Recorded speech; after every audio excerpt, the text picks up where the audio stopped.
नमस्कार, times of Swaraj के खास कार्यक्रम सियासी संग्राम में आप सबों का स्वागत है और मैं हूं संतोष सिंह। और आज हम सियासी संग्राम में चर्चा करने जा रहे हैं, क्या मोदी वाकई में नर्वस 90 के शिकार हो गए हैं। बार बार वो उस प्रयोग को दोहरा रहे हैं जो प्रयोग लगातार विफल हो रहा है। क्या ये माना जाए कि उनके तर्कस में अब कोई तीर नहीं है, या फिर जितने तीर हैं उस तीर का वो इस्तेमाल कर चुके हैं? कुछ तो ऐसा ही दिख रहा है। याद करिए, यूपी में पहला प्रयोग उन्होंने कहा था केंद्रीय मंत्री को भेज दिया अखिलेश सिंह से चुनाव लड़ने के लिए, अखिलेश यादव के खिलाफ, बघेल को। चुनाव हारे, उनकी राजनीतिक करियर खत्म। बात ही उसके बाद फिर पश्चिम बंगाल में तो उन्होंने पूरी बीजेपी की केंद्रीय टीम को झोंक दी। 5-5 सांसद और 3-3 मंत्री को वहाँ उम्मीदवार बना दिया। बाबुल सुप्रियो को कौन नहीं जानता है, वो भी मंत्री केंद्र में, उनको पश्चिम बंगाल भेज दिए। वो हार गए, 3 लोग हार गए बुरी तरह से। चौथे किसी तरीके से चुनाव जीते। जो जीते वो तो वापसी उनकी हुई, जो हारे उनका राजनीतिक करियर खत्म। तो आखिर दाव क्यों लगाते हैं सांसदों पर? जब सब कुछ मोदी के चेहरे पर ही होना है तो फिर सांसदों का दाव लगाने का मतलब क्या है? और अब देखिए, मध्य प्रदेश में भी 2 बीजेपी के बड़े नेता, कैलाश वर्गीय, उनको और मंत्री को, तोमर को आप भेज दिए चुनाव लड़ने के लिए। मतलब 3 केंद्रीय मंत्री और 4 सांसद को टिकट आप दिए हैं मध्य प्रदेश में। राजस्थान में जो भी सूची जारी हुई उसमें 7 सांसद को, राजवर्धन सिंह सहित 7 सांसद को भेज दिए चुनाव लड़ने के लिए। मतलब आप क्या कहना चाहते हैं? स्टेट के पॉलिटिक्स में जो नेता लगातार बने रहते हैं उनकी हैसियत और सांसद की हैसियत में बड़ा फर्क होता है। विधायक सांसद बनने में उनके लिए सुविधा, क्योंकि कोई न कोई एक कंस्टिट्यूएंसी उनके आसपास व्यक्तिगत रिश्तों के कारण मजबूत रहता है। लेकिन सांसद एक ऐसा जनप्रतिनिधि है जिनका कोई डायरेक्ट जनता से उस तरीके से जुड़ाव नहीं होता है। वो एक मिजाज में चुनाव जीतते हारते हैं। तो फिर दाव क्यों लगा रहे हैं? बड़ा सवाल है कि एक ऐसा प्रयोग, जो प्रयोग लगातार विफल हो रहा, त्रिपुरा में विफल हुआ, पश्चिम बंगाल में विफल हुआ, यूपी में विफल हुआ, फिर उस प्रयोग को आप यहाँ क्यों आजमा रहे हैं? राजस्थान और मध्य प्रदेश में क्यों नहीं आजमा रहे हैं? कर्नाटक में तो आपने नहीं आजमाया, कर्नाटक में तो आप नहीं आजमाया, बाकी अन्य राज्यों में भी आप उस तरीके से नहीं आजमाए हैं। तो उस हिंदी बेल्ट में ही ऐसा क्यों?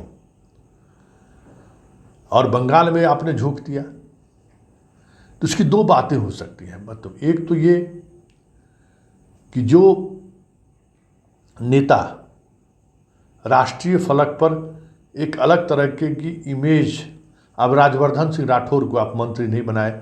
राजवर्धन सिंह राठौर आप एक अलग मिजाज के पॉलिटिशियन हैं। वो अपनी बातों को बड़ी ही सहज अंदाज में रखते हैं, लेकिन वो उन्हें आप राजस्थान भेज दिए। ऐसे से कई नेता हैं। रमन सिंह को आप भेज तो दिए चुनाव लड़ने के लिए, अब देखिए रमन सिंह के साथ आप क्या करते हैं। तो ये सारी चीज़ें, ये जो रणनीति का हिस्सा है कि सांसद को भेज दो विधायक चुनाव लड़ने के लिए, जबकि विधानसभा का चुनाव का मिजाज बहुत अलग होता है। जैसे जैसे आप नीचे जाएंगे वैसे वैसे चुनाव कठिन होता है। सांसद का चुनाव, जो लगातार सांसद रहे हैं उन्हें आप विधायक का चुनाव लड़ने के लिए कह दें, और विधायक को अगर मुखिया का चुनाव लड़ने के लिए कह दीजिए, बहुत मुश्किल है। सबका फॉर्मेट अलग अलग है। मुखिया के चुनाव का मिजाज अलग है, विधायक का अलग है, सांसद का साफ डिफरेंट है। सांसद का जनता से उस तरीके का रिश्ता नहीं रहता है जिस तरीके का रिश्ता विधायक का रहता है। जिस तरीके का रिश्ता मुखिया का रहता है जनता से, उसका विधायक का नहीं रहता है। स्वाभाविक तौर पर जैसे जैसे आप नीचे जाएंगे चीज़ें बदलती जाती हैं। तो ये एक बड़ा फर्क है, और इस फर्क को मोदी किस रणनीति के तहत नहीं समझ रहे हैं, ये समझ आश्चर्य की बात है कि जितने नेताओं को उन्होंने भेजा है चुनाव लड़ने के लिए, या तो ये कि हमारा मुख्यमंत्री का कोई चेहरा एक नहीं होगा। मतलब आप उसी राजनीति को हवा दे रहे हैं या उसी राजनीति के तहत बीजेपी को भी ले जाना चाहते हैं जो राजनीति कांग्रेस किया करती थी कि स्टेट के किसी भी छत्रप को बढ़ने नहीं देना है, स्टेट का कोई मजबूत नेता नहीं हो। यही कांग्रेस की शैली थी ना। और धीरे धीरे धीरे धीरे कांग्रेस इस प्रयोग में, मतलब केंद्र मजबूत रहे, स्टेट का नेता मजबूत नहीं रहे, इस नियत की वजह से कांग्रेस साफ हो गया।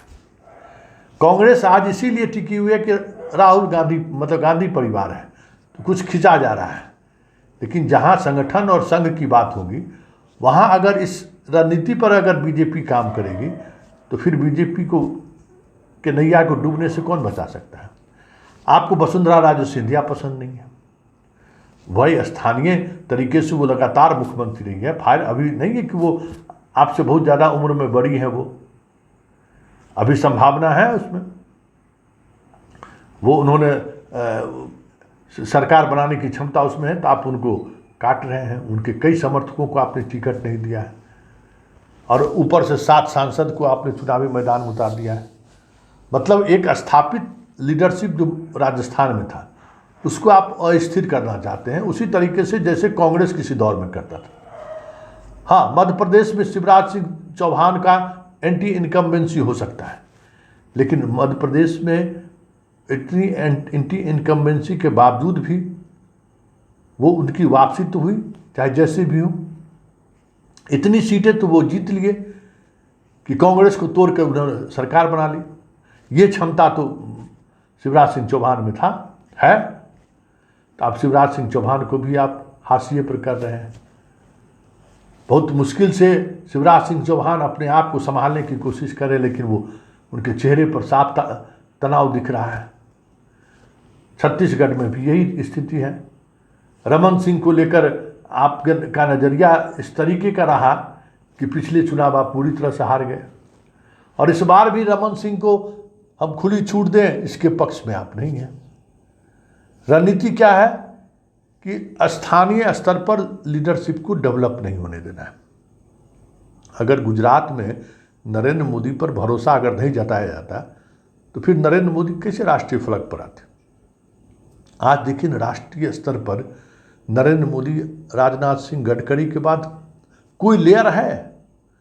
मान लीजिए कि बीजेपी के अंदर में कोई बड़ा भूचाल आ जाए,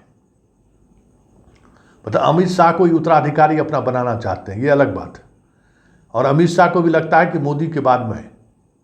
लेकिन पार्टी के अंदर अमित शाह की क्या हैसियत रही है कि वो गुजरात में गृह राज्य मंत्री, गृह मंत्री रहे थे। उनकी जो भी हैसियत है मोदी के कारण है ना। अचानक गुजरात से आए और राष्ट्रीय अध्यक्ष बन गए। कभी ये बीजेपी में नहीं हुआ था कि जो व्यक्ति राष्ट्रीय फलक पर किसी भी पदाधिकारी के पद पर नहीं रहा हो वो सीधे मोदी के साथ दिल्ली आए और राष्ट्रीय अध्यक्ष बन गए। ठीक है भाई, बन गए। ये भी एक नई परंपरा की शुरुआत हुई बीजेपी में। और रबर स्टाम्प राष्ट्रीय अध्यक्ष रहे, ये मोदी के कार्यकाल में देख, जेपी नड्डा को बनाए हुए हैं, तो बनाए हुए हैं, बढ़ाए जा रहे हैं। संविधान है बीजेपी का कि लगातार 2 बार के बाद आप नहीं रह सकते हैं, तो हटना है तो लेकिन चलिए कार्यवाहक बना कर रखिए। तो ये सारी चीज़ें ऐसी हैं जो किसी संगठन वाली पार्टियों के लिए बेहद नुकसान पहुंचा सकती है, क्योंकि बीजेपी पूरी तौर पर संगठन की पार्टी है। और संगठन में जब इस तरीके से वरीयता को नज़रअंदाज किया जाएगा तो उससे कार्यकर्ता हतोत्साहित होता है, और उस हतोत्साह में संगठन और पार्टी की स्थिति बिगड़ती है, आपस में मतभेद होता है। अभी देख लीजिए न, बिहार की ही स्थिति देखिए।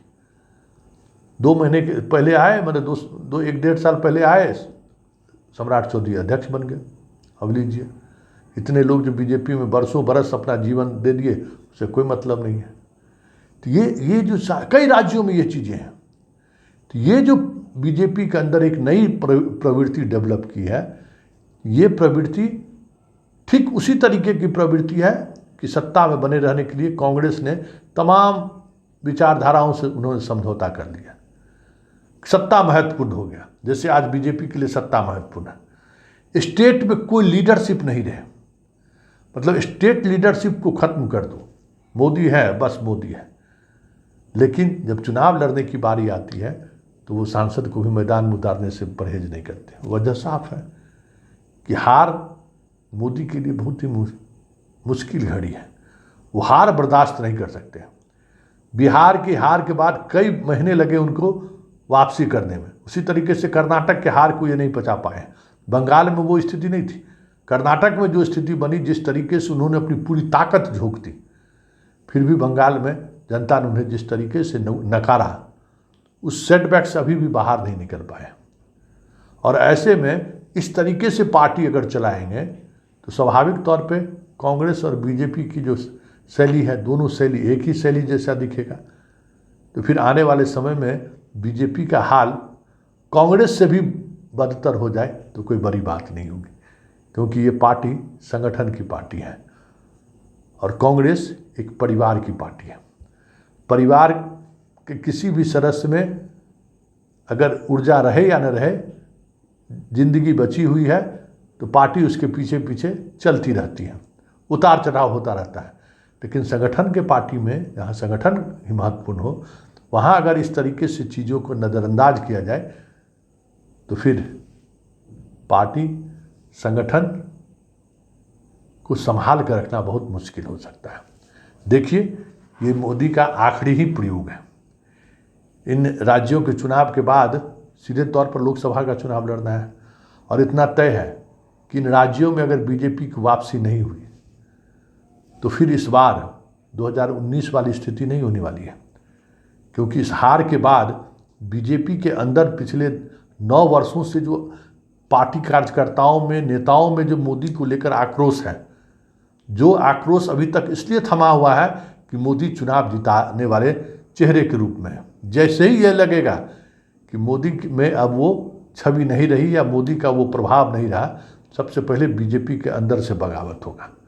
और हमें लगता है कि उस बगावत की शुरुआत वसुंधरा राजे के परिवार से शुरू हो जाए तो कोई बड़ी बात नहीं होगी, क्योंकि मध्य प्रदेश में उनकी बहन चुनाव लड़ने से मना कर दिया है। वसुंधरा भी चुनाव लड़ेंगी कि नहीं लड़ेंगी तय नहीं है। और ऐसे में जिस तरीके से दोनों बहनों के साथ जो स्थिति बनती जा रही है, ये तय मानिए कि मध्य प्रदेश में भी बीजेपी को नुकसान होगा और राजस्थान में भी बीजेपी को नुकसान होगा। ये तमाम विश्लेषक जो बिहार नहीं पूरे देश की राजनीति का विश्लेषण करते रहे हैं, विशेष नज़र रखते हैं, उन तमाम लोगों का मानना है कि मोदी का ये प्रयोग अगर विफल हुआ तो फिर मोदी 2024 में चुनाव में किस हैसियत में उतरेंगे कहना मुश्किल है।